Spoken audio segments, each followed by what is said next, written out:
Assalamualaikum warahmatullahi wabarakatuh. Alhamdulillahi ala ihsanihi wa syukru lahu ala taufiqihi wa amtinanih. Ashhadu an la ilaha illallah wahdahu la syarika lah ta'ziman li sya'nihi wa ashhadu anna Muhammadan abduhu wa rasuluhu ad-da'i ila ridwanih. Allahumma salli wa sallim ala nabiyyina Muhammadin wa ala alihi wa ashabihi wa ikhwanihi wa man tabi'ahum bi ihsanin ila yaumi liqa'ih. Amma ba'd. Ayuhal jamaah Masjid Muhammad Ramadan, Bapak dan Ibu semuanya dan rekan-rekan yang seusia dengan saya atau di bawahnya. Segala puji bagi Allah Subhanahu wa taala, yang mana Allah Subhanahu wa taala senantiasa membimbing kita untuk bertafaqquh fiddin. Salah satu ayat, saya teringat dengan salah satu ayat di dalam surat Ali Imran ayat 144. Allah Subhanahu wa taala berfirman, "Wa ma Muhammadun illa rasul qad khalat min qablihi rusul." Bukanlah Muhammad melainkan dia seorang rasul, telah berlalu sebelumnya para rasul, yang mana mereka adalah utusan dari Allah dan menyampaikan risalah Allah Subhanahu wa taala. Afa imma ta'au qutilan qalabtum ala aqabikum. Apakah jika dia meninggal atau terbunuh, in qalaba ala aqabikum, kalian berbalik ke belakang. Wa may yanqalib ala aqibaihi fala yadurrullaha syai'a. Dan siapapun yang berbalik ke belakang dalam rangka berbalik dari Islam setelah Rasulullah SAW meninggal atau terbunuh, fala yadurrullaha syai'a, maka hal itu tidak membahayakan, tidak menimbulkan kerugian terhadap Allah sedikit pun. Wa sayajzillahu syakirin, dan Allah Subhanahu wa taala akan membalas kebaikan terhadap orang-orang yang bersyukur, yaitu orang-orang yang mengaplikasikan nikmat dari Allah Subhanahu wa taala pada hatinya berupa iman dan Islam, pada lisannya yang bisa dia berbicara untuk berzikir kepada Allah dan berbuat baik, berkata yang baik, ataupun dengan jawarihnya atau anggota badannya untuk mentaati Allah Subhanahu wa taala. Allah Subhanahu wa taala akan membalasnya dengan kebaikan karena dia telah bersyukur kepada Allah Subhanahu wa taala. Salah satu faidah dari ayat ini bahwasanya ayat 144 dari surat Ali Imran ini turun mengenai kejadian pada saat perang Uhud, yang mana setan menyerupakan diri menjadi manusia dan menghembuskan hoax, berita palsu bahwasanya Rasulullah SAW telah terbunuh, sehingga berita ini melemahkan sebagian kaum muslimin, sehingga Allah Subhanahu wa taala menjawab, afa imma ta'au qutilan qalabtum ala aqabikum. Apabila Rasul mati atau wafat ataukah terbunuh, apakah dengan itu menyebabkan kalian mundur, murtad, naudzubillah, berbalik ke belakang. Sehingga salah seorang ulama, di antaranya adalah Syekh Muhammad bin Shalih Al-Utsaimin rahimahullah taala, memberikan faidah bahwasanya khitab atau arah pembicaraan ini dari Allah Subhanahu wa taala tidak hanya khusus pada umat muslim yang menjadi prajurit saat itu, yang mana mereka mendapat berita palsu tentang terbunuhnya Rasulullah SAW saja, tetapi juga tertuju kepada kita, yaitu kita berusaha membela Rasulullah SAW baik ketika beliau hidup maupun ketika beliau sudah wafat, dengan berupaya membela agama Allah Subhanahu wa taala, menghidupkan sunnahnya. Ini di antara syarah atau penjelasan Syekh Muhammad bin Shalih Al-Utsaimin rahimahullah taala tentang hadis ini. Bahwasanya arah pembicaraan ayat tersebut juga ditujukan kepada kita hari ini, yang mana sudah dipastikan Rasulullah SAW telah wafat hari ini. Tetapi jangan sampai kita lemah semangat dalam membela sunnah Nabi SAW. Dan hal ini tertuju pula kepada orang-orang yang masih mengkultuskan individu-individu tertentu, yang mana dia hanya bisa menerima kebenaran apabila orang yang menyampaikannya adalah orang yang dia segani, orang yang dia hormati, orang yang dia muliakan. Tetapi apabila kebenaran itu datang dari orang-orang yang tidak dia segani, maka dia pun berbalik. Naudzubillah. Padahal kontennya sama, esensinya sama, yaitu Al-Quran dan Sunnah. Al-Quran dan Sunnah-Sunnah Nabi SAW. Sehingga kita hendaknya tetap semangat ya, membarakan semangat kita agar tidak luruh hanya karena yang mengisi sebuah pengajian majelis taklim adalah bukan orang yang kita idolakan. Salawat dan salam semoga senantiasa tercurah kepada Nabi kita Muhammad SAW, tercurah pula kepada beliau, kepada keluarga beliau, para sahabat beliau, dan orang-orang yang berusaha senantiasa konsisten mengikuti sunnah beliau hingga yaumil akhir. Pada kesempatan kali ini kita akan kembali melanjutkan pelajaran dari kitab Umdatul Ahkam, yang mana saya bawakan penjelasannya dari kitab Taysirul Alam karya Syekh Abdullah bin Abdurrahman Al-Bassam rahimahullah ta'ala. Saat ini kita akan masuk pada hadis ke-46 dari Jabir bin Abdullah. Kata Syekh Abdul Mughni Al-Maqdisi rahimahullah ta'ala, an Jabir bin Abdullah radhiyallahu anhuma, dari Jabir bin Abdullah, semoga Allah meridhai keduanya, itu Jabir dan ayahnya, Jabir bin Abdullah. Beliau mengatakan, kana Nabi sallallahu alaihi wasallam yusalli adh-dhuhra bil hajirah. Adalah Nabi sallallahu alaihi wasallam salat zuhur bil hajirah, itu dalam keadaan sangat panas. Maksudnya al-hajirah bukan hijrah, tetapi al-hajirah maksudnya adalah syiddatul har ba'da zawali syamsi. Dalam keadaan waktu setelah zawal, setelah tergelincirnya matahari dari atas kepala kita dan mengarah ke barat, dan hal itu masih sangat panas. Masih sangat panas. Itu namanya al-hajirah. Syiddatul har ba'da zawali syamsi.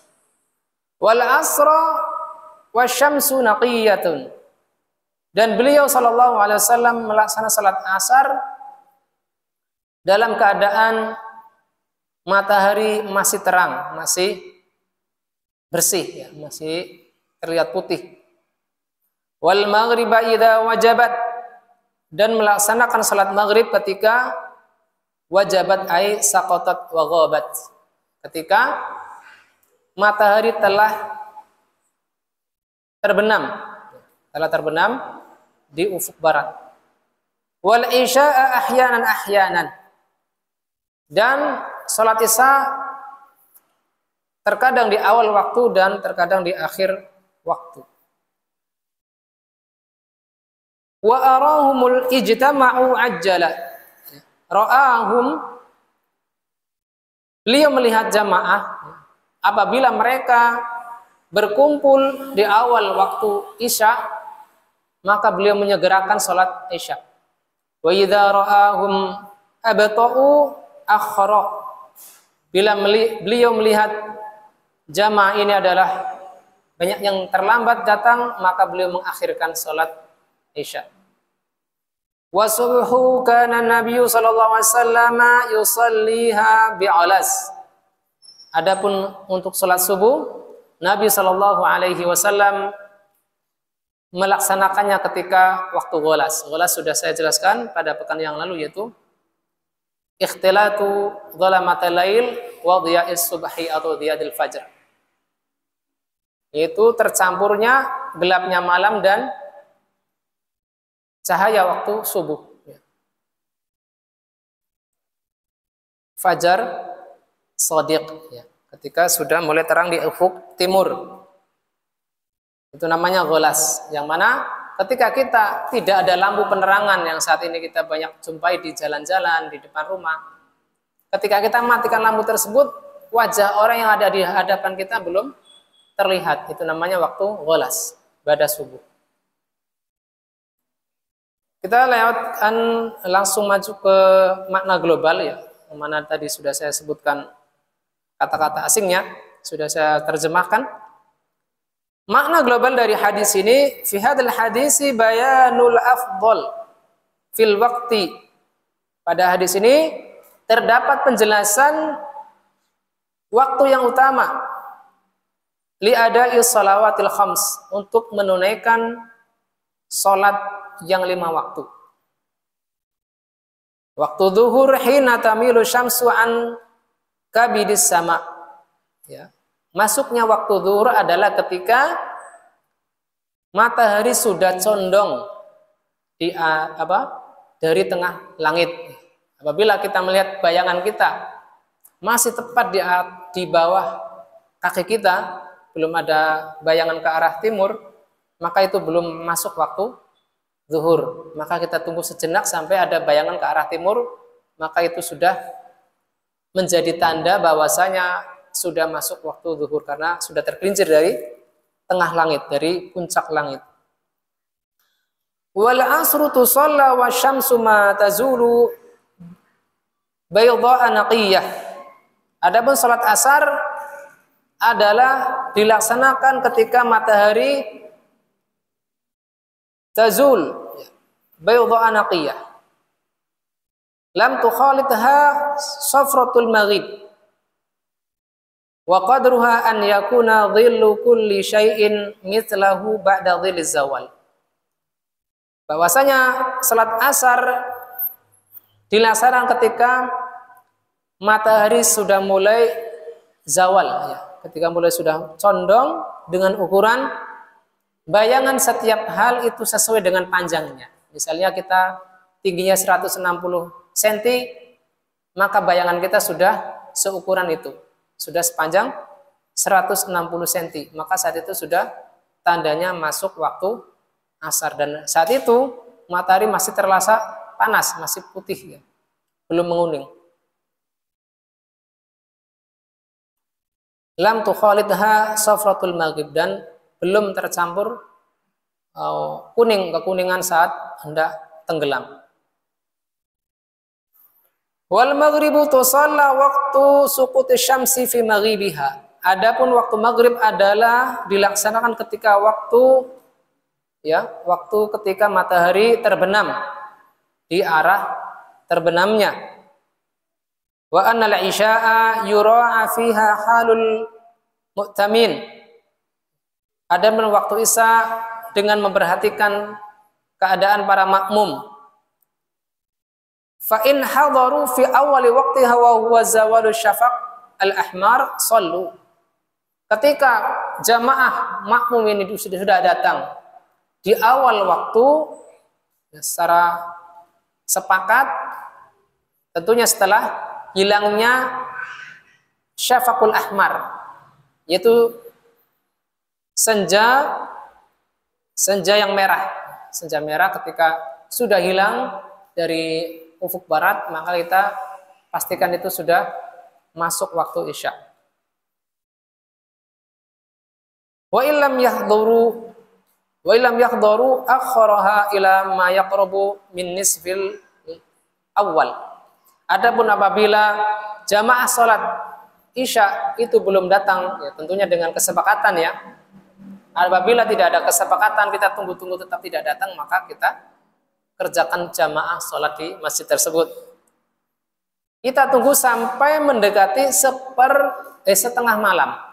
Setengah malam ini bukan jam 12. Bukan jam 12 malam. Karena perhitungan dari awal malam adalah ketika masuk waktu maghrib. Ya, sekitar jam 6. Adapun akhir dari malam adalah ketika masuk waktu subuh. Sekitar setengah 5. Jadi penghitungannya bukan dari jam 6 sampai jam 6. Tetapi dari jam 6 sore sampai sekitar setengah 5 pagi. Jadi saya hitung kurang lebih panjangnya malam adalah 10,5 jam. Ini adalah panjang malam. Sehingga setengahnya adalah sekitar jam 11.15. Jam 11 malam lebih 15 menit.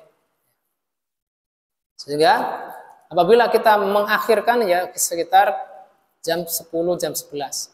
Jangan sampai melewati jam 11.15 karena itu sudah akan melewati setengah malam. Fa innahu waqtuha al-afdal laulal masyaqqah. Karena waktu dari setengah malam itu adalah waktu yang utama untuk mengerjakan sholat isya berjamaah. Bukan kita laksanakan sendiri di rumah atau di masjid dengan munfarid, bukan bersendirian. Walaupun waktu setengah malam itu adalah waktu utama, bukan berarti kita undurkan sholat sendirian. Ya, kita pastikan bersama jamaah. Apabila tidak ada kesepakatan jamaah mengakhirkan waktu isya, maka ya lebih baik diawalkan pelaksanaan sholat isya'nya. Dan boleh diundurkan apabila tidak ada masyaqqah, tidak ada kesulitan, mungkin ngantuk, kemudian memberatkan jamaah yang mungkin istirahat di awal malam dan seterusnya. Wa anna salata subhi takunu 'inda awwal ikhtilatil tiya bidh-dhalam. Adapun waktu subuh adalah ketika tercampurnya cahaya subuh yaitu fajar shadiq dengan gelapnya akhir waktu malam. Dan alhamdulillah waktu-waktu ini sudah diperiksa oleh badan-badan yang sudah ditunjuk oleh pemerintah. Tentunya ini adalah nikmat Allah Subhanahu wa taala kepada kita semua sehingga kita cukup melihat jadwal-jadwal tersebut. Ya, walaupun di sana ada perselisihan pendapat tentang batas masuknya waktu subuh. Batas masuknya waktu subuh yang mana hal ini masih menjadi perdebatan kuat di kalangan para asatidz hari ini. Sebagai kehati-hatian maka kita undurkan waktu iqamah. Adapun untuk masuknya waktu subuh maka kita ikuti apa yang menjadi keputusan pemerintah saat ini karena ini masih belum fix ya, belum diputuskan oleh pemerintah apa yang menjadi pendapat bahwasanya waktu subuh itu terlalu cepat masuknya. Sehingga kita tidak bermudah-mudahan. Misalnya saat Ramadan misalnya kita mengikuti pendapat yang waktunya mundur 15-20 menit lalu kita jam 5 kurang 15 kita masih makan ya. Tentunya ini tidak etis ya, tidak etis. Baik, faedah tambahan di sini oleh Syekh Abdullah, yufhamu min hadzal hadis afdaliyatul mubadarah bi salatil dhuhr mutlaqan. Dipahami dari hadis ini. Dari hadis apa? Hadis Jabir bin Abdullah bahwasanya adanya keutamaan bersegera melaksanakan salat zuhur secara mutlak. Walakinnahu mukhassis di hadis Abi Hurairah radhiyallahu anhu. Akan tetapi ternyata di sana ada mukhassis yang mana kemutlakannya ditaksis, dikhususkan dengan adanya hadis Abu Hurairah radhiyallahu anhu yang mana disebutkan di situ idza ishtaddal har fabridu bis shalah fa inna shiddatal harri min fayhi jahannam. Apabila hari terasa sangat panas maka dinginkanlah dengan salat. Maksudnya dengan apa? Mengundurkan sejenak pelaksanaan waktu salat zuhur.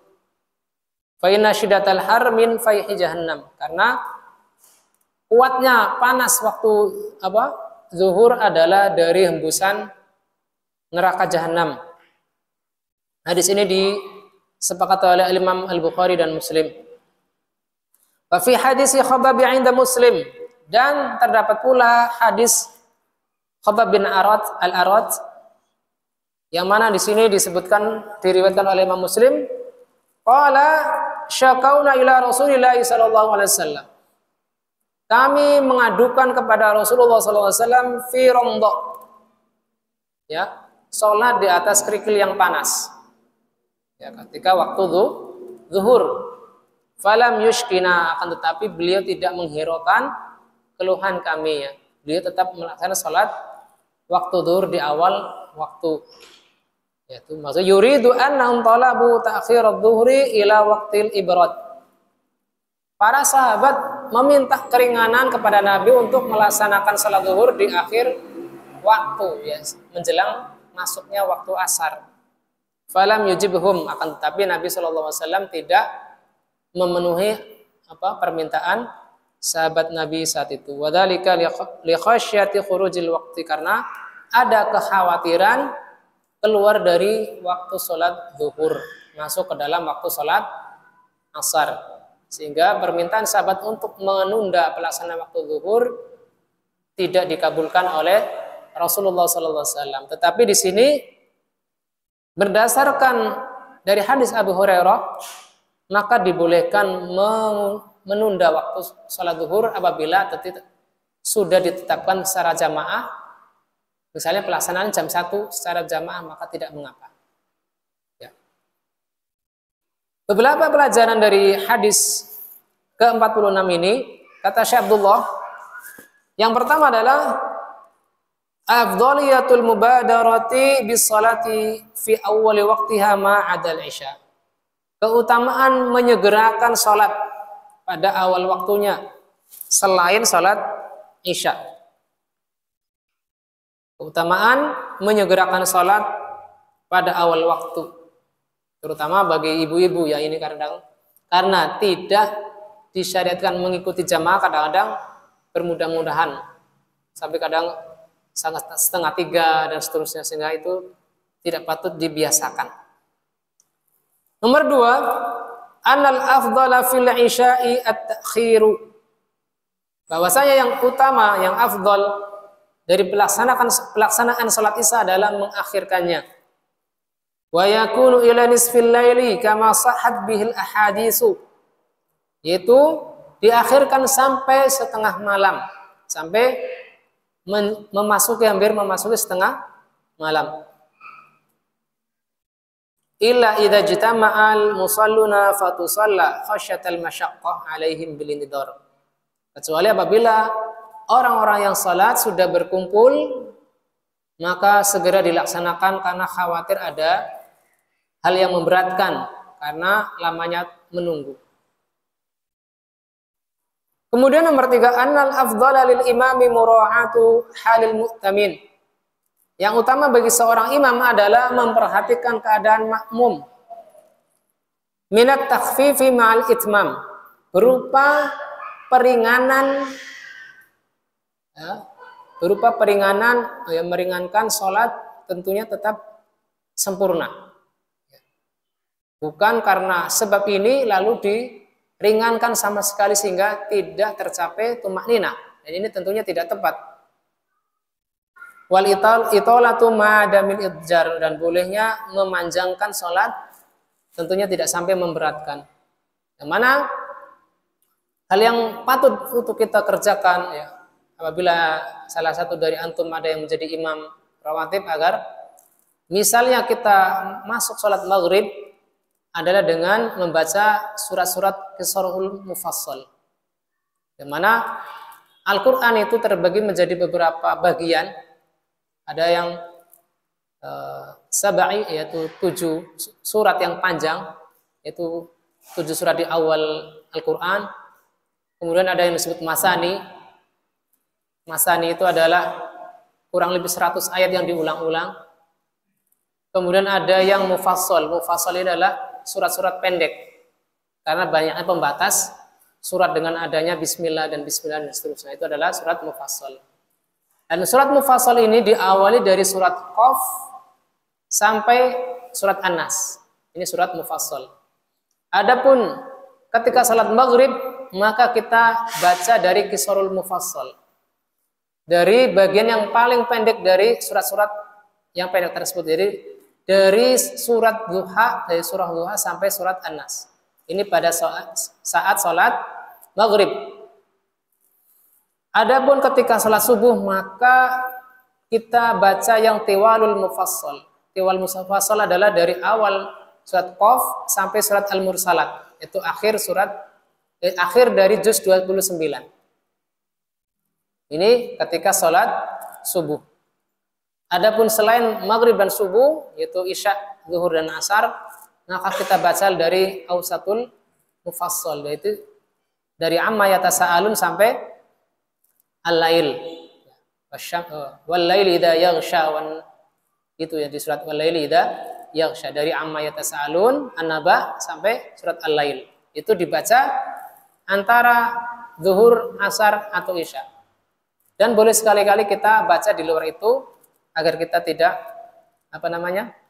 bosan, mungkin tidak masalah. Tetapi apabila ada orang yang menyengaja membaca dari Al-Baqarah terus berurutan mutasalsil dari Al-Baqarah sampai An-Nas, makanya tidak ada sunnahnya.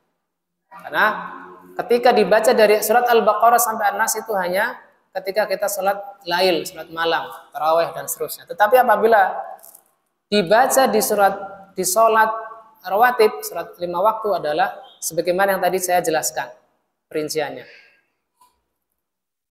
Kemudian yang keempat, fil hadisi dalilun ala taghlisi fil fajr.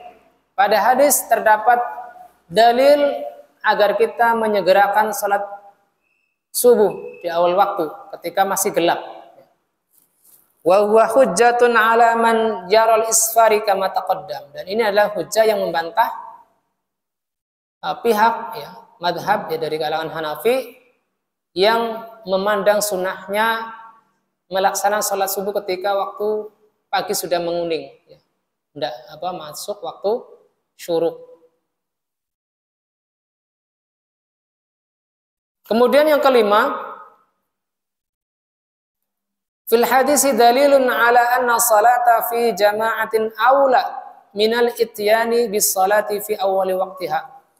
Pada hadis ini terdapat dalil bahwasanya salat berjamaah itu lebih utama daripada melaksanakan salat di awal waktu. Lebih baik kita salat berjamaah walaupun diundur daripada kita salat di awal waktu tetapi munfarid atau sendirian. Wa dzalika li mura'atil jamaah fi salatil isya.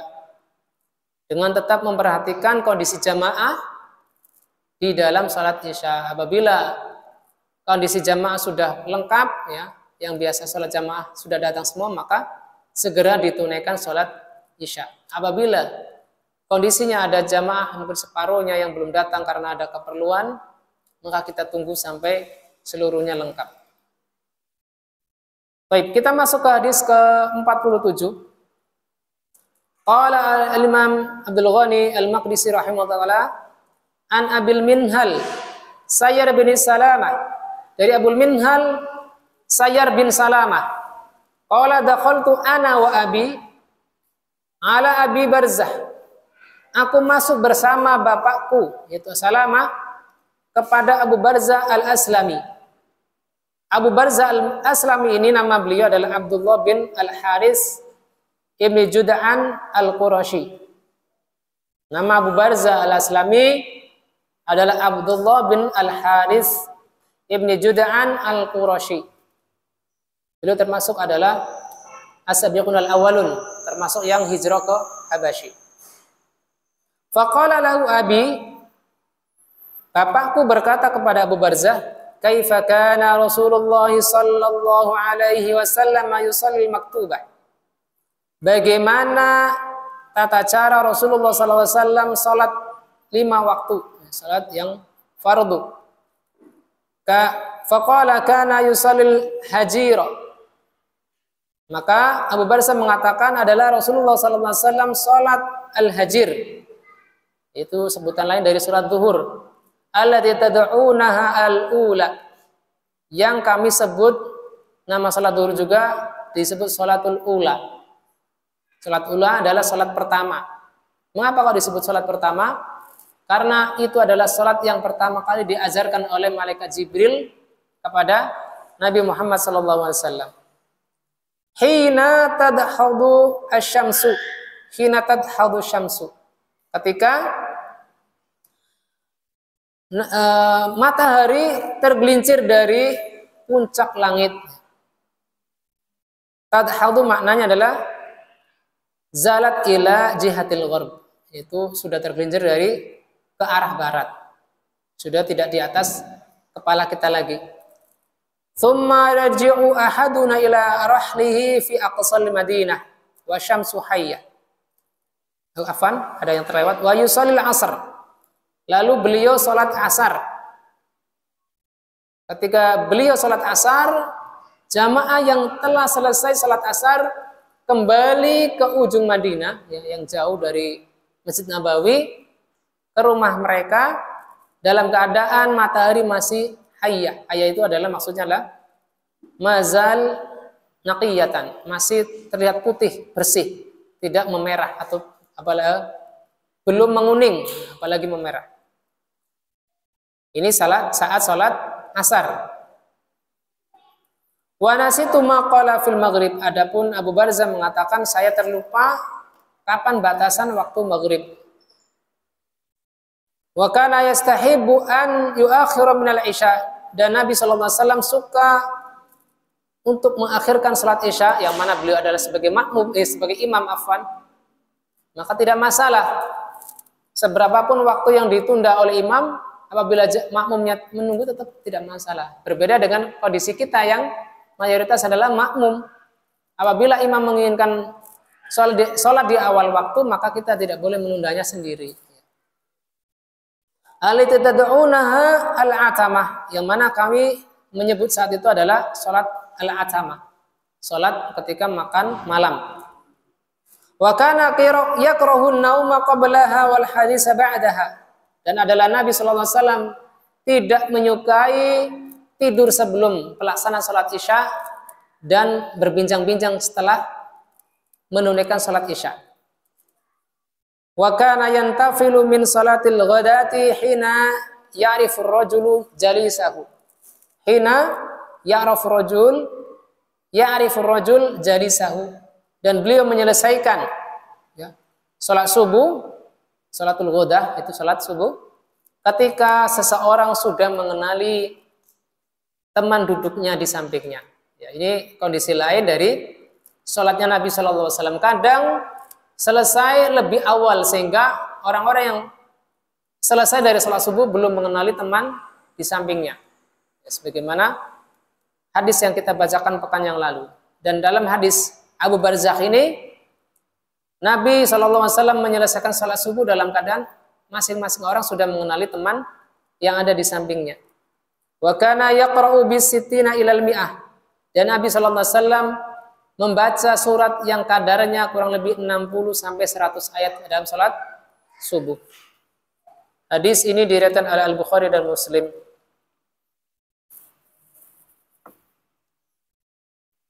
Baik. Kita langsung masuk ke makna global, yang mana Gharibul Hadis sudah kita bacakan.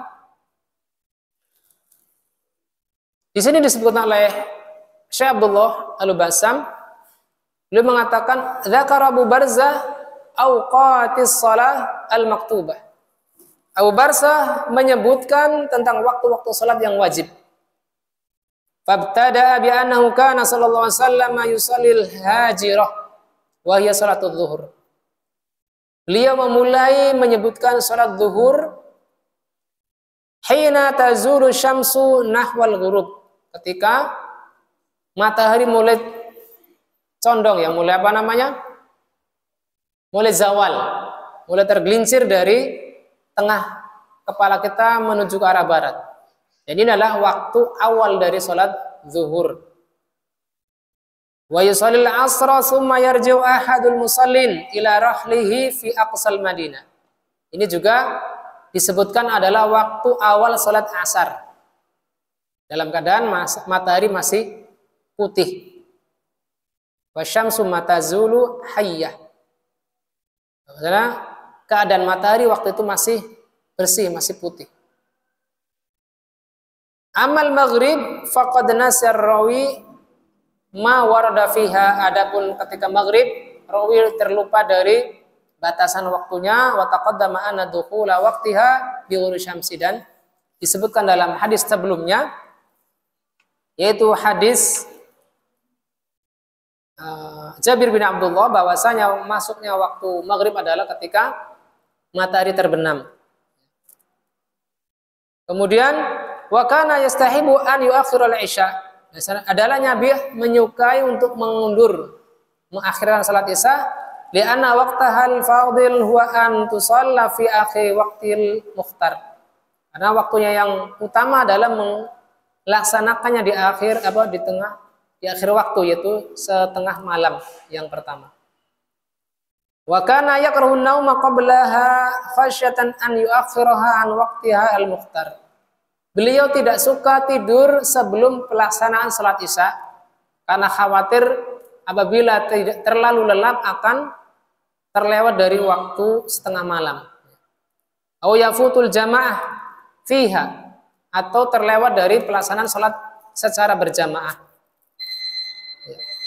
Wa makhafatal istighraqi fin naumi wa tarkus salatil lail, atau khawatir terlalu lelap dalam tidur lalu meninggalkan salat lail, yaitu salat tahajud. Wa kana yakrahul hadis, yaitu beliau tidak suka juga berbincang-bincang setelah salat isya.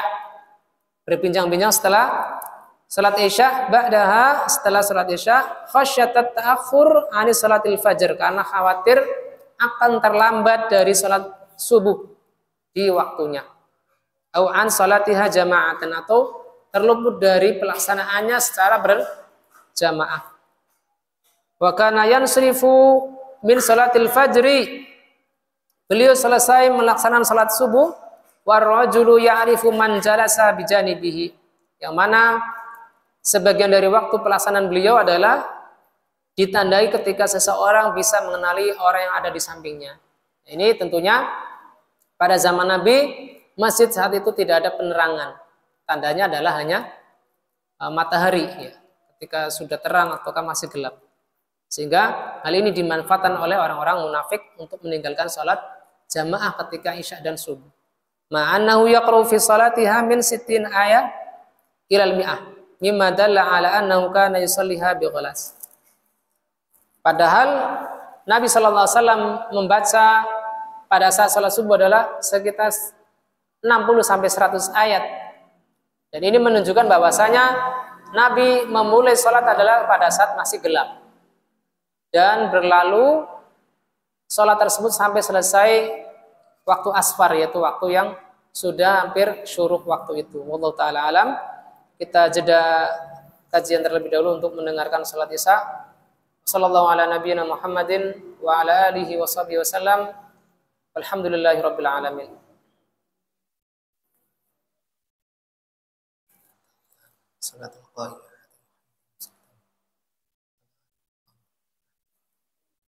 Alhamdulillahi hamdan katsiran tayyiban mubarakan fihi kama yuhibbu rabbuna wa yardah.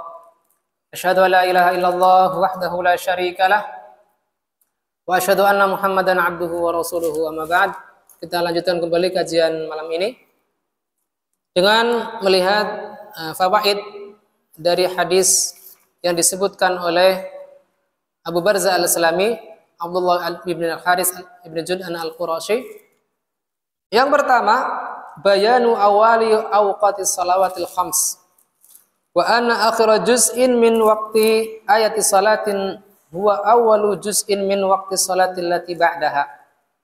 Penjelasan tentang awal waktu sholat 5 waktu dan akhir dari masing-masing sholat waktu tersebut. Masing-masing sholat 5 waktu tersebut adalah awal dari sholat-sholat berikutnya.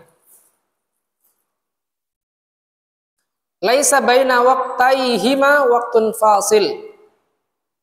Tidak ada antara keduanya adalah waktu pemisah.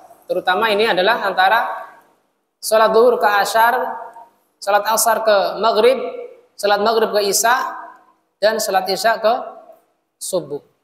Tentunya di sini disebutkan oleh beliau sebagai koreksi. Kata beliau, "Dhahara lana anna baina waqti salatil fajri wa waqti salatil dhuhr fasilun tawil." Tampak bagi kami antara waktu salat subuh ke salat zuhur ada pemisah yang panjang. Karena waktu salat subuh itu berakhir ketika masuk waktu syuruk, yaitu ketika tulu'ul fajar, tulu'ul syams. Ketika matahari sudah lepas dari ufuk timur. Maka ini sudah selesai dari pelaksanaan salat subuh. Dan ketika waktu tersebut ya, ketika selesainya lepasnya bulatan matahari dari waktu subuh, ketika matahari sudah mulai terlihat dari ufuk timur adalah sudah terlarang untuk sholat. Karena itu adalah dia muncul di antara baina qarnai syaitan. Sehingga waktu terlarang dari sholat subuh adalah ketika mulai muncul bulatan. Walaupun belum sempurna lepas, maka sudah terlarang dari pelaksanaan sholat subuh. Maka kita hendaknya memperhatikan ini pelaksanaan sholat subuh karena waktunya sangat sebentar. Sampai waktu zuhur maka itu bukan waktu sholat subuh lagi. Pemisahnya. Wa huwa laisa min waqtil fajr wala waqtil zuhur. Dan itu ketika matahari mulai muncul dari ufuk sampai matahari zawal ya, tergelincir dari atas kepala kita, maka itu bukan waktu sholat subuh, bukan pula waktu sholat zuhur. Hanya saja boleh dilaksanakan sholat duha pada saat itu. Ini faidah pertama. Yang kedua, bayanun anna Nabiya sallallahu alaihi wasallam kana yusalliha fi awali waqtiha adal isya.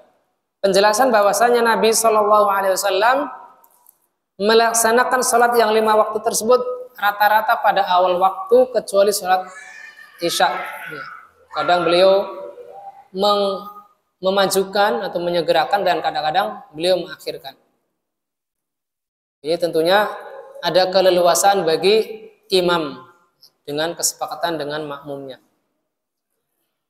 Nomor 3, innal afdhala fil isya'i at-ta'khiru ila akhir waqtihal mukhtar. Waktu yang paling utama untuk pelaksanaan salat isya adalah diakhirkan.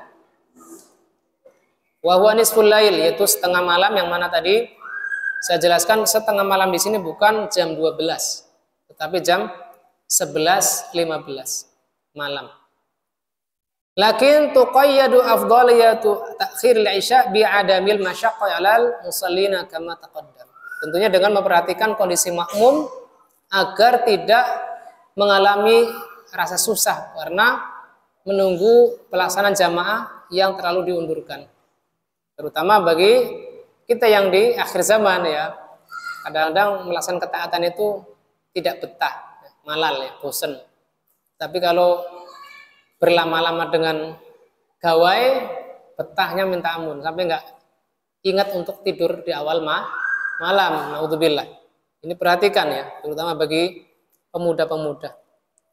Karahatun naum, yang keempat, dimakruhkan tidur qabla sholatil isya. Dimakruhkan tidur sebelum sholat isya. Tentunya bagi orang yang tidak mengalami kelelahan. Li'alla yudayyi'al jamaah, agar tidak terlewat dari pelaksananya secara berjamaah. Au yuqi'uha ba'da waqtiha al-mukhtar, atau terluput ya dari bangun sampai melewati batas tengah malam, waktu sepertiga malam terakhir ya, maka itu tidak disukai, itu makruh. Karena sebab apa? Tidur sebelum pelaksanaan sholat isya. Ini yang keempat. Dan kemakruhan yang kedua adalah al-karahatu al-hadisi ba'daha li'alla yanama an sholatil lail. Dimakruhkan berbincang-bincang ataupun aktivitas lain ya, selain berbincang-bincang setelah melaksanakan sholat isya, agar tidak tertidur ketika waktunya sholat tahajud. Maka Maka kita sebagai muslim hendaknya mengalokasikan waktu khusus untuk sholat tahajud. Jangan sampai seluruh waktu kita gunakan untuk hal-hal yang mubah berupa bincang-bincang dan tidur. Tidak disisakan sedikit pun untuk bermunajat kepada Allah Subhanahu wa taala. Agar tidak tidur dari salat malam au an salatil fajr jama'atan, atau terluput dari berjamaah melaksanakan salat subuh.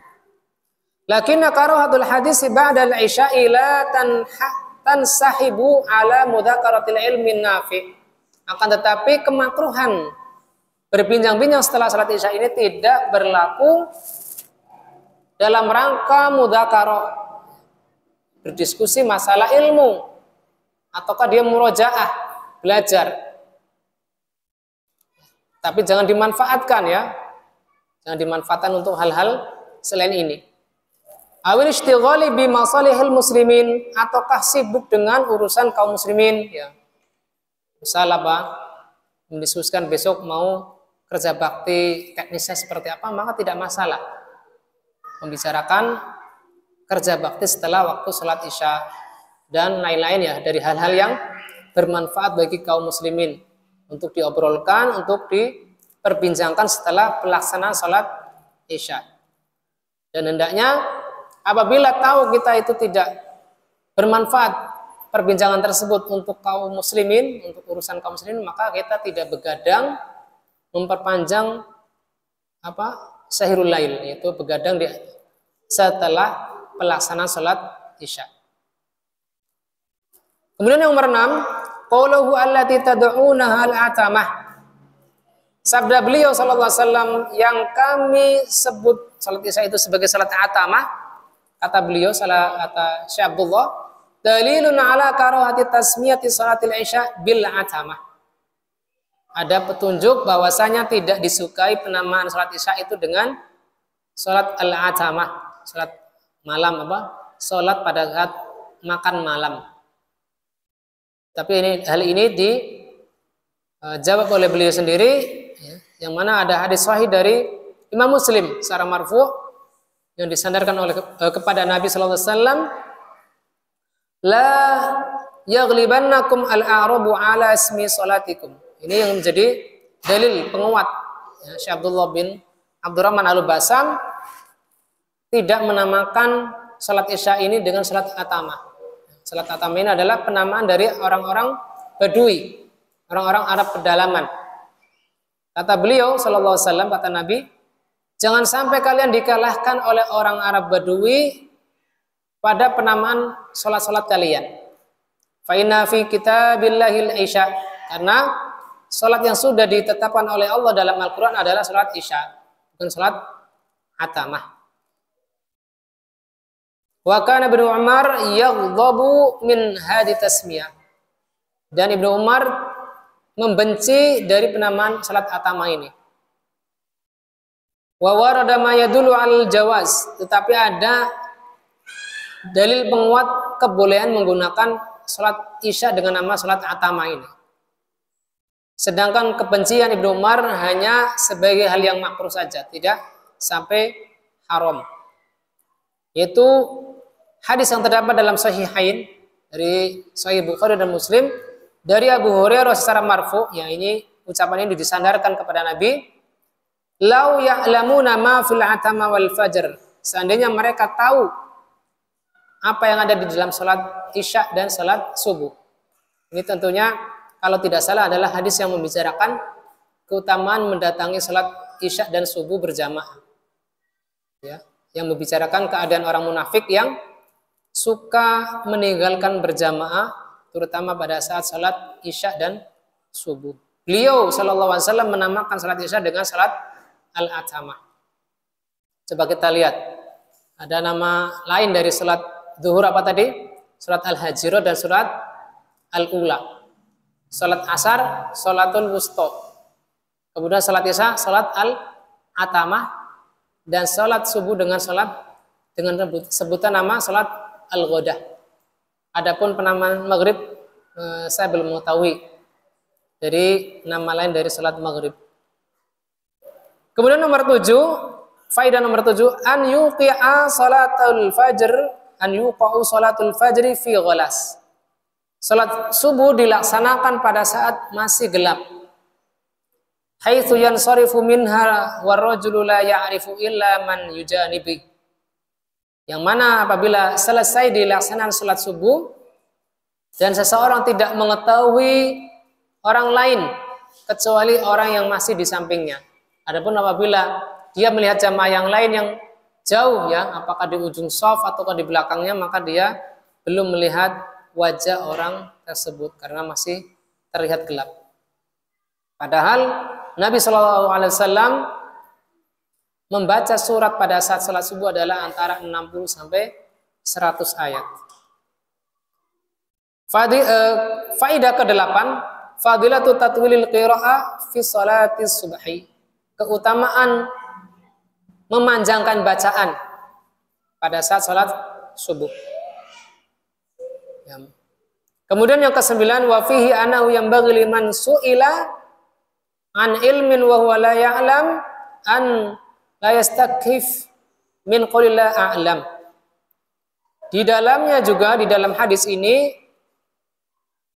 ada faidah bahwasanya hendaknya orang yang apabila ditanya tentang suatu ilmu sedangkan dia tidak mengetahuinya, dia tidak malu mengucapkan saya tidak tahu. Dia tidak malu dari berucap wallahu a'lam atau la a'lam atau la adri, saya enggak tahu dan seterusnya. Li'annal ifta an jahlin qaulun 'ala Allah bila ilmin. Karena berfatwa dengan dasar kebodohan, dengan dasar ra'yu tanpa ada hal yang mendasarinya, maka itu adalah sama saja berkata tentang Allah tanpa ilmu. Berkata tentang Allah tanpa landasan ilmu, dan ini tentunya sangat besar dosanya. Allah menyandingkan berbicara tentang Allah tanpa ilmu adalah dengan dosa-dosa besar, semisal syirik dan lainnya. Wa tawaqquf minal alim amala ya'lam laisa naqsan fi haqqihi. Ketika seorang alim diam, tidak menjawab hal yang tidak dia ketahui, itu bukan suatu kekurangan untuk haknya. Bal syarafun 'azim, dan ini bahkan adalah kemuliaan yang agung. Haitsu tawarra 'anil khabat bila ilmin, yang mana dia tawarru, ya berhati-hati dari kebingungan menjawab tanpa ilmu, sehingga dia cukup mengatakan tidak tahu. Wa haitsu tawadha'a fawaqafa 'inda haddihi minal ilm, yang mana dia juga termasuk sikap tawadhu, rendah hati, sehingga dia tidak melampaui batas menjawab pertanyaan yang dia tidak ketahui, yang mana hal ini ditunjukkan oleh sikap Abu Barzah ketika dia terlupa dari batasan waktu sholat maghrib. Nasitu min haddiha. Faidah tambahan dari kata Syekh Abdullah, kata beliau rahimahullah taala, idza kan hadisu makruhan ba'da al-isya'i wa huwa fil kalamil mubah wal wasumril bari fa kaifa hala man yuhyuna al-laila fi sima'il aghani al-khali'ah. Apabila hadis ini membicarakan tentang kemakruhan setelah salat Isya, yaitu seseorang berbicara dengan hal yang mubah, yang mana tidak ada dosa di dalamnya, lalu bagaimana keadaan orang yang menghidupkan malam, yaitu begadang untuk mendengarkan lagu-lagu yang vulgar, lagu-lagu yang tidak berisi faedah, lagu-lagu yang berisi percintaan, ya, lagu-lagu picisan. Wa mutala'atis suhuf, atau membaca koran atau majalah. Wa riwayatil fatinatil majinah, atau membaca novel yang berisi penyimpangan dan penuh dengan hal-hal yang menarik syahwat. Ini tidak selayaknya. Atau waman futinu bil munadhatil muhajjalah, atau orang yang terfitnah dari gambar-gambar yang menjijikkan, gambar-gambar porno atau film-film porno aksi dan seterusnya. Wal aflamil asimah, ataukah yang berisi film yang penuh dengan kekejian, penuh dengan dosa, pembunuhan ataukah seks bebas dan seterusnya. Wal al'abil malhiyah, permainan dan hiburan, as-sadati an dzikrillah wa anis shalah, yang menghalangi seseorang dari zikir kepada Allah dan dari salat.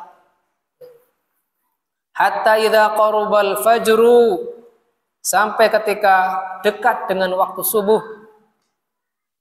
Wahana waktu tanzilir rahmah haja'u, dan dekat dengan waktu turunnya rahmat, yaitu pada awal sepertiga malam terakhir. Sepertiga malam terakhir ini adalah kurang lebih masuk jam 1:30, bukan jam 3 ya. Hitungannya adalah tadi 3:30, 3:30. Jadi berapa? 4 jam pertama. 7 jam pertama. Kita hitung dari maghrib 7, 8, 9, 10, 11, 12, 17. 17 sudah jam 1.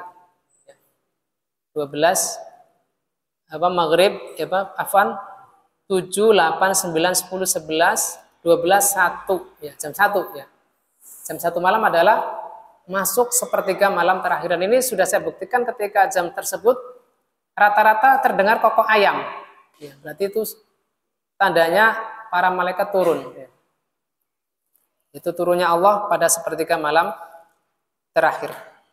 Fama yuqidhuhum min madajihim illa harru syamsi, dan tidak ada yang membangunkan mereka dari tempat tidur mereka kecuali ketika terkena sengatan matahari waktu duha. Wa aswatul ba'ah, dan suara-suara orang yang berjualan beli, berjual beli di pasar apabila dia tinggal dekat pasar.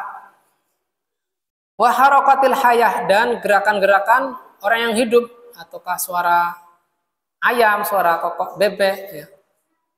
Wa qad taraku sholatal fajri jama'atan, dia meninggalkan salat subuh secara berjamaah. Bal rubbama adha'uha an waqtiha, bahkan terkadang mereka menyia-nyiakan waktu subuh ya, terlewat dari waktu subuh, dibangun pada saat jam 8 pagi, naudzubillah. Karena apa? Menghidupkan malam dengan begadang dengan hal-hal yang tadi yang disebutkan, hal-hal yang tidak bermanfaat baik untuk dirinya sendiri maupun untuk kaum muslimin. Kata beliau, asifun syadid ya, hal yang sangat disesalkan. Wa ghamun qatil ala unasin sarat bihimul hayatu ala hadal minwalil bashi. Dan hal yang sangat menyedihkan, orang yang hidupnya berjalan menuju jalan yang mengerikan ini. Wala'iba bihimu syaitan, yang mana dia diombang-ambingkan, dipermainkan oleh syaitan. Fasaddahum amma yanfa'uhum ila ma yadurruhum, yang mana syaitan ini menghalangi mereka dari apa yang bermanfaat untuk akhirat mereka dan dituntun menuju hal yang membahayakan mereka. Fahaula'i yukhsha 'alaihim an yakunu mimman nasullaha fa ansahum anfusahum. Orang-orang yang semacam ini menghidupkan malam dengan hal-hal yang tidak berfaedah, dikhawatirkan termasuk orang yang lupa terhadap Allah, lalu Allah pun melupakan, menjadikan mereka lupa terhadap diri mereka sendiri. Fadharaba 'alaihim hijabal ghaflah, ya, ditimpakan kepada mereka hijab ataupun penghalang berupa kelalaian. Fala yatadzakkaru illa hina la tanfa'uhum dzikra, mereka tidak ingat kecuali ketika tidak lagi bermanfaat peringatan ya, naudzubillahi min dzalik. Agar kita memikirkan diri kita masing-masing agar tidak sampai dilalaikan hal-hal yang mubah sehingga kita terlalai dari hal-hal yang utama bagi yang sudah kecanduan terhadap gawai. Hendaknya mereka memperhatikan bahwasanya sunnahnya adalah tidur di awal malam ketika selesai dari sholat isya, tidak memperpanjang begadang malam. Ini saya juga terhadap diri saya sendiri. Kemudian kita masuk pada hadis ke 48. Qala al-Imam Abdul Ghani Al-Maqdisi rahimahullah taala an Ali radhiyallahu anhu, dari Ali bin Abi Thalib semoga Allah meridainya, anna Nabiy sallallahu alaihi wasallam qala yaumal Khandaq, bahwasanya Nabi sallallahu alaihi wasallam bersabda pada saat perang Khandaq, ya. Mala Allahu kuburahum wa buyutahum nara, semoga Allah memenuhi kubur dan rumah-rumah mereka dengan api. Ini doa laknat dari Rasulullah SAW kepada musuh-musuh Nabi SAW. Kama syaghaluna anis salatil wusta hatta ghabati syamsu, yang mana mereka menyibukkan kita dari melaksanakan salat asar, salat wusta, sampai matahari terbenam. Nah, di sini diriwayatkan Al-Bukhari dan Muslim. Wa fi lafzi li Muslimin syaghaluna anis salatil wusta salatil asr thumma sallaha bainal maghribi wal isya. Mereka menyibukkan kita dari salat asar, ya, salat wusta, itu salat asar. Ini idrajnya dari Nabi sallallahu alaihi wasallam sendiri. Kemudian beliau melaksanakan salat asar itu di waktu maghrib dan isya, karena terpaksa, ya, bukan karena kesengajaan. Walahu, dan dari lafaz Muslim juga, walahu itu kembalinya dhamir kepada Imam Muslim. An Abdullah bin Mas'ud radhiyallahu anhu qala, dari Abdullah bin Mas'ud beliau mengatakan, habasal musyrikuna Rasulullah sallallahu alaihi wasallam an salatil asri hatta ihmarratis syamsu aw isfarra. Orang-orang musyrik menahan Rasulullah SAW yang menghalang-halangi dengan terus menyerang pasukan kaum muslimin, menghalang-halangi mereka dari salat asar sampai matahari memerah atau menguning. Wa qala Rasulullah SAW syaghaluna anis salatil wusta salatil asr, mereka telah menyibukkan kita dari salat asar. Mala Allahu ajwafahum wa quburahum nara, semoga Allah memenuhi perut dan kubur mereka dengan api. Au hasyallahu ajwafahum wa quburahum nara, semoga Allah menjejalkan perut-perut dan kubur mereka dengan api neraka. Hadis ini diriwayatkan oleh Imam Muslim. Gharibul hadis, mufradat asli dari hadis ini adalah disebutkan al-Khandaq. Al-Khandaq ukhdudu hafarahu Rasulullah sallallahu alaihi wasallam. Khandaq adalah parit yang digali oleh Rasulullah sallallahu alaihi wasallam dan para sahabatnya, ahata bi syamalil Madinatil Munawwarah, yang mana terletak di sekitar Madinah di sebelah utara, min haril asyarqiyah ilal haril gharbiyah, yang memanjang dari arah timur ke arah barat. Haitsu kanat jumu'ul aduwi tahasarahu sanata khamsin minal hijrah, yang mana pasukan musuh, ya, gabungan dari musuh-musuh ini mengepung Madinah di sekitar Khandaq ini pada saat tahun kelima Hijriyah. Adapun wusta sudah kita lewati, yang mana di antara maknanya adalah waktu asar atau pertengahannya. Atau makna lain dari wusta adalah khiyaruhu, yang terbaiknya, sebagaimana firman Allah Ta'ala, wa kadzalika ja'alnakum ummatan wasata, dan demikian pula kami jadikan kalian umat Islam sebagai umat yang wasat. Makna umum dari umat wasat adalah umat pertengahan. Adapun makna khusus dari ini adalah umat yang terbaik. Umatan wasatan ay umatan khiyaratan, umat yang terbaik. Makna global dari hadis ini, syaghala al-musyrikun, ya, orang kaum musyrikin menyibukkan Nabi sallallahu alaihi wasallam dan para sahabat beliau bil murabatati wa hirasatil Madinah wa anfusim an salatil asr. Menyibukkan Nabi dan para sahabatnya dengan penjagaan dan perlindungan terhadap Madinah, kota Madinah.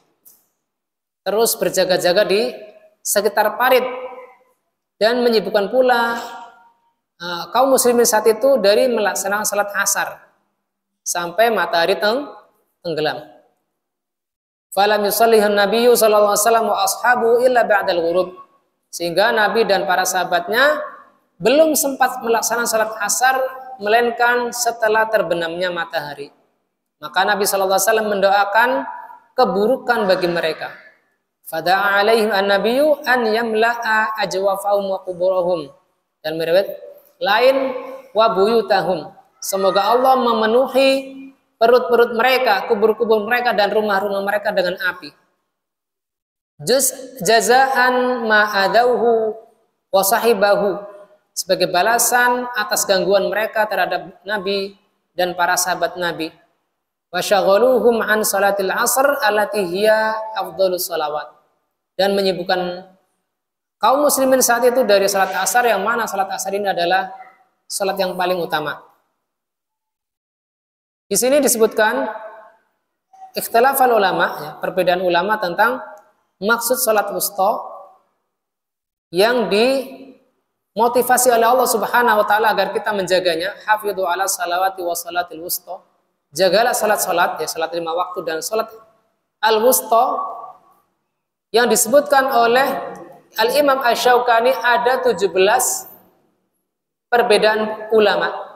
Tetapi di sini Syekh Abdullah bin Abdurrahman Al-Basam tidak menyebutkan karena alasan-alasan dari perbedaan tersebut lemah, dan sudah ada dalil yang kuat menurut beliau bahwasanya salat wusta adalah salat asar, sebagaimana tadi disebutkan dalam hadis Ali bin Abi Thalib. Walladzi tadullu alaihi al-ahadits sahihah as-sharihah, yang mana ditunjukkan oleh hadis-hadis yang sahih lagi jelas. Wa ilaihi dhahaba jumhurus salaf wal khalaf, yang mana mayoritas ulama salaf dan khalaf berpendapat bahwasanya salat wusta adalah salat asar, sehingga apa yang selain itu adalah lemah dari sisi dalalahnya, sehingga gugurlah hujah mereka. Faidah dari hadis ini, Syekh Abdullah menyebutkan ada 6 faidah. Yang pertama adalah annal murada bi salatil wusta salatul asr lima jaa fi sahihain an aliyin, yang dimaksud dengan salat wusta adalah salat asar sebagaimana telah sahih dari hadis Ali bin Abi Thalib. Kata beliau, kunna naraha al-fajr, kami melihatnya saat fajar, hatta sami'tu Rasulullah sallallahu alaihi wasallam yaqulu yaumal ahzab, sampai aku mendengar Rasulullah sallallahu alaihi wasallam bersabda pada hari perang Ahzab. Perang Ahzab ini ya, perang Khandaq tadi. Ya, karena pasukan musuh itu bergabung dalam rangka mengepung Madinah. Syaghaluna 'anis salatil wusta salatil asr. Ya, ini berarti marfu kepada Nabi. Kata-kata salat asar ini bukan dari idraj perawi yang menafsirkan salat wusta ini dengan salat asar, tetapi ini adalah lafaz dari Nabi sendiri. Dan kata Ibnu Atsir rahimahullah taala, sumiyatis salatul wusta, salat asar disebut salat wusta li'annaha afdhalus salati wa a'dhamuha ajra, karena salat asar adalah salat yang paling afdal dan paling besar pahalanya. Walidzalika khassat bil muhafadzati 'alaiha, maka Allah Subhanahu wa taala mengistimewakannya, mengkhususkan penyebutannya dalam Al-Qur'an untuk dijaga. Yang kedua, jawazu ta'khiris salati an waqtiha li'adami tamakkun min adaiha. Boleh mengakhirkan salat dari waktunya karena tidak memungkinkan untuk dilaksanakan di awal waktu. Karena misalnya tadi perang sehingga terluput dari waktu utamanya. Bukan karena hal-hal yang mubah, ya, semisal lagi hajatan lalu diundur sampai waktu sholat isya, ya, sholat zuhur, sholat asar, sholat maghrib digabung jadi satu dengan alasan bolehnya mengqadha. Ini tidak tepat, karena qadha adalah apabila seseorang itu terhalang ya, mungkin karena lupa ataukah karena ada halangan syar'i. Yang ketiga, wala alla hadza qabla an tusyra'a salatul khauf. Barangkali hal ini sebelum disyariatkannya salat khauf, yaitu salat wajib dalam keadaan tidak sebagaimana kita salat dalam keadaan aman. Fa innahum umiru ba'da dzalika bi salati rijalan wa rukbanan. Karena setelah itu umat Islam diperintahkan untuk sholat baik dalam keadaan berjalan maupun dalam keadaan berkendara. Di jalan itu bukan jamak dari rojul, tetapi jamak dari rijl, berjalan kaki. Berkata Qudiyat rahimahullah taala, akhiruha qasdan wa salatul khaufi nasikhatun lihada.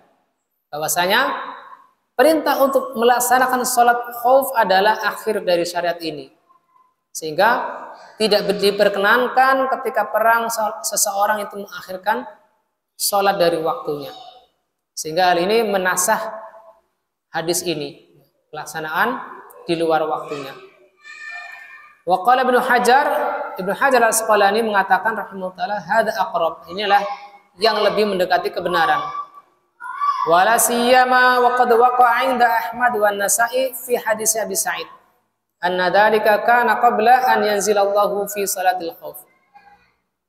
Terutama hal ini sebagaimana disebutkan oleh Imam Ahmad dan Nasa'i pada hadis Abu Sa'id bahwasanya pelaksanaan salat asar di luar waktunya, ini dalam hadis apa? Hadis Ali adalah sebelum disyariatkannya salat khauf. Itu dalam surat Al-Baqarah ayat 239. Kemudian yang keempat, anna man dahala 'anis salati fi waqtiha yusalliha idza dzakaraha.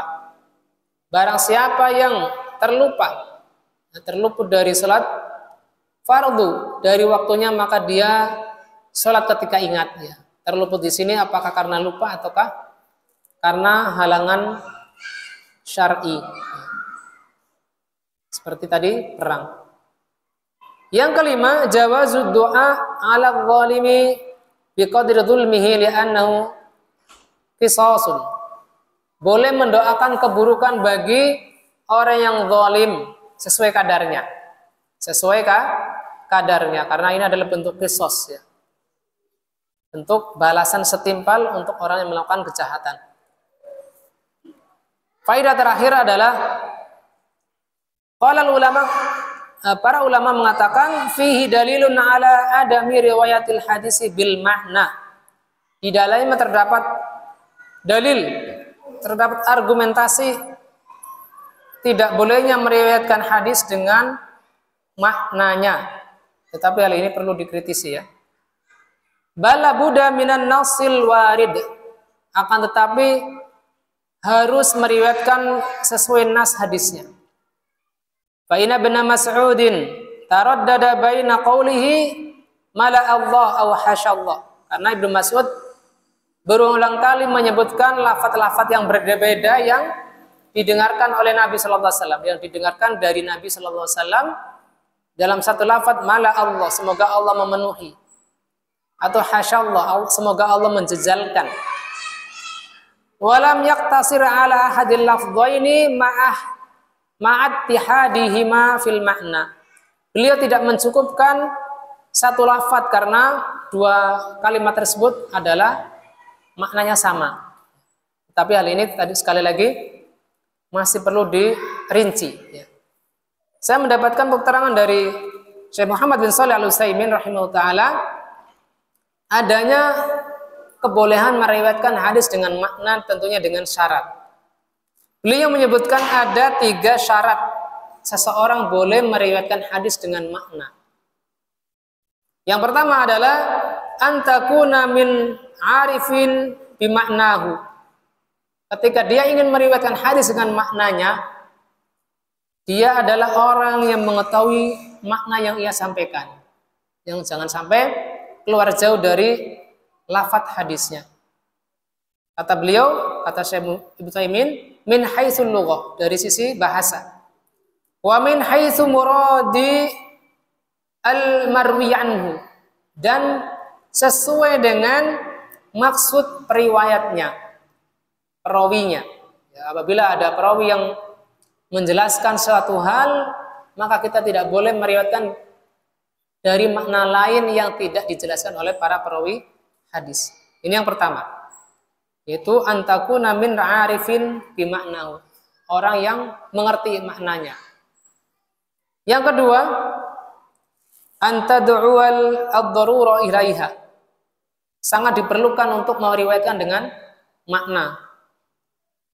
Bi an yakuna ar-rawi nasyan lil lafdil hadisi hafidhan lil ma'nahu, yang mana misalnya kejadiannya adalah dia lupa dengan riwayat dengan lafadznya, lalu ia ingin menyampaikan isi hadis tersebut, maka boleh menyebutkan sebuah hadis dengan maknanya. Dan ini banyak saya dapati dari Sahih Bukhari, kitab hadis terbaik. Banyak riwayat-riwayat dengan makna. Adapun hadis yang sangat menjaga lafaz-lafaz hadis itu tidak dapat di dalam Sahih Muslim. Ya, yang mana itu adalah menduduki posisi kedua setelah Sahih Bukhari, ternyata lebih ketat dalam menjaga periwayatan dengan lafadznya. Ini Sahih Muslim. Termasuk dari fatwa-fatwa Syekh Muhammad bin Shalih Al-Utsaimin dalam fatwa Nurun 'ala Darb, yang mana itu beliau rahimahullah taala banyak meriwayatkan hadis dengan maknanya, tidak sesuai persis dengan lafaz hadis yang ada di dalam kutubus sunnah. Jadi dia terlupa, ya, karena dia tidak membaca kitab, maka dia boleh melafalkan hadis dengan maknanya, yang apabila diterjemahkan ke dalam bahasa Indonesia adalah semakna. Ya. Apabila dia ingat dengan hadis tersebut, maka dia tidak boleh meriwayatkan hadis dengan maknanya, tetapi dengan lafadznya. Ini syarat kedua. Jadi dia perlu untuk meriwayatkan hadis tersebut, tetapi dia lupa dengan lafadz aslinya. Yang ketiga, an la yakuna lafdhu muta'abbudan bihi. Lafadznya itu tidak berisi hal yang dipakai untuk ibadah. Semisal doa, ya. Semisal riwayat apa? Doa mau tidur, ya. Wa bi nabiyyika alladzi arsalta, ada seorang sahabat yang membaca wa bi rasulika alladzi arsalta, maka hal itu didengar oleh Nabi sallallahu alaihi wasallam, lalu dikoreksi oleh Nabi sallallahu alaihi wasallam sendiri.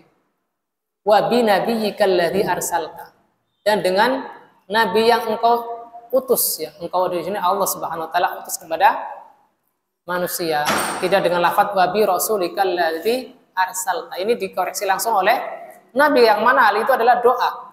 Apabila doanya warid dari Nabi sallallahu alaihi wasallam atau dari Al-Qur'an, maka tidak boleh membacanya dengan maknanya. Itu karena berisi hal-hal yang dipakai untuk ibadah, itu berupa doa. Demikian yang bisa kita bawakan malam ini. Hadis ke-48, insyaallah kita sambung pembahasan hadis kita pada pekan-pekan berikutnya insyaallah taala. Semoga Allah memudahkannya. Kita tutup majelis kita dengan doa kafaratul majelis. Subhanakallahumma wa bihamdik asyhadu an la ilaha illa anta astaghfiruka wa atubu ilaik. Billahi taufiq wal hidayah wal minkum. Assalamualaikum warahmatullahi wabarakatuh.